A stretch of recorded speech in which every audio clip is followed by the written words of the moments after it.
इतिहास में जब भी किसी बड़े अजूबे का नाम आता है तो मिस्र के पिरामिड सबसे ऊपर आते हैं। आखिर कैसे लगभग 3,500 साल पहले इन लोगों ने आसमान को छूते हुए लगभग 450 फीट ऊपर और 13 एकड़ में फैले ये पिरामिड कैसे बनाए। चलिए आपको ले चलते हैं इस प्राचीन सभ्यता के अद्भुत सफ़र पर।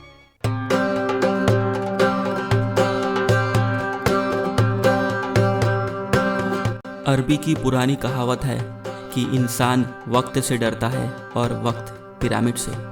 पिरामिड ऑफ खुफू इजिप्ट का सबसे बड़ा पिरामिड है।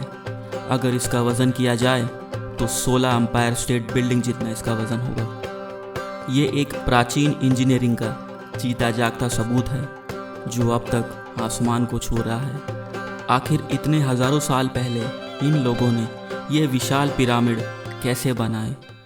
आज जब हमारे पास सारी मॉडर्न टेक्नोलॉजी अवेलेबल है, लेकिन लगभग 4,000 साल पहले ये कोई भी टेक्नोलॉजी अवेलेबल नहीं थी।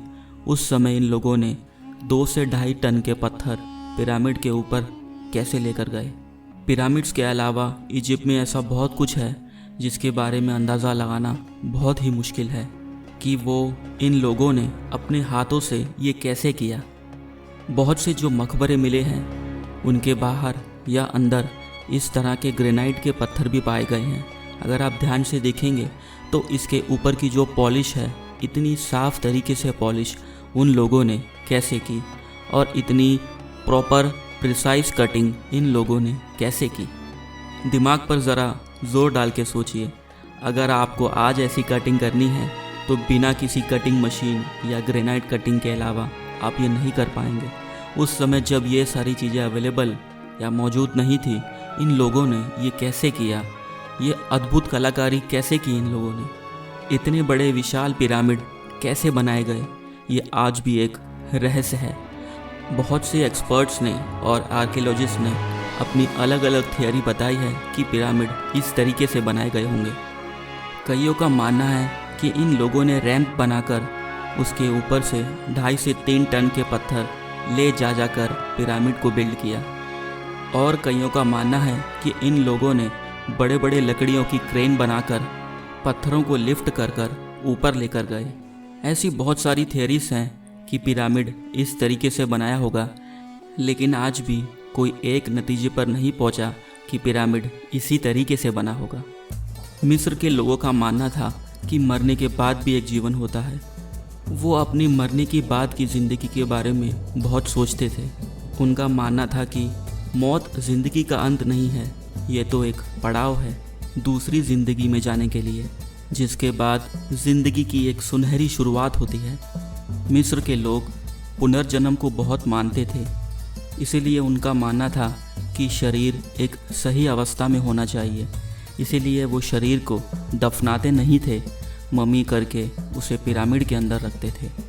जब ये मम्मी बनाई जाती थी तो उसके साथ दिनचर्या में लगने वाली सारी चीज़ें भी पिरामिड के अंदर उस मम्मी के साथ रखी जाती थी।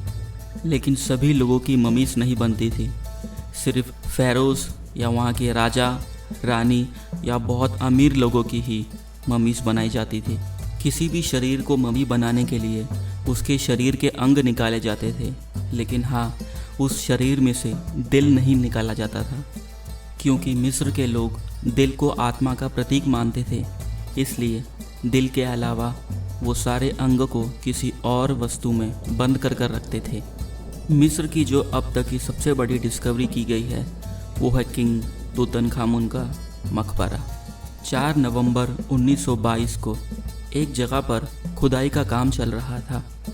वहाँ पर ही एक लड़का जो काम कर अपने घर पर जा रहा था, उसके साथ में एक उसका गधा भी था। तभी चलते चलते अचानक उस गधे का पैर रेत में कहीं धंस गया। तब उस लड़के ने अच्छी तरह देखा तो उसे पता लगा ये तो कोई रास्ता है और शायद ये किसी कब्र को जाता है। ये बात उस लड़के ने हॉवर्ड कार्टर को जाकर बताई, जो एक आर्कियोलॉजिस्ट थे और वहाँ खुदाई का काम कर रहे थे। और बस उसके बाद हॉवर्ड कार्टर ने जाकर उस जगह पर अपने खुदाई का काम शुरू किया। खुदाई करने के बाद उनको एक दरवाज़ा मिला और उनका एक अंदाज़ा था कि इस दरवाजे के पीछे बहुत कुछ रहस्य हो सकता है। और बस उनकी बात ये बिल्कुल सही निकली। वहाँ पर उन्हें मिस्र के सुल्तान तूतनखामन का मकबरा मिला और भी बेशकीमती चीज़ें जो बहुत ही अनोखी थी। ये अभी तक की सबसे अच्छी स्थिति में कब्र पाई गई है। ये देखिए तूतनखामन का मकबरा और ये सारी चीज़ें जो वहाँ से पाई गई। ऐसे ही बहुत सारे रहस्य हैं मिस्र के जो आए दिन पता लगते जा रहे हैं।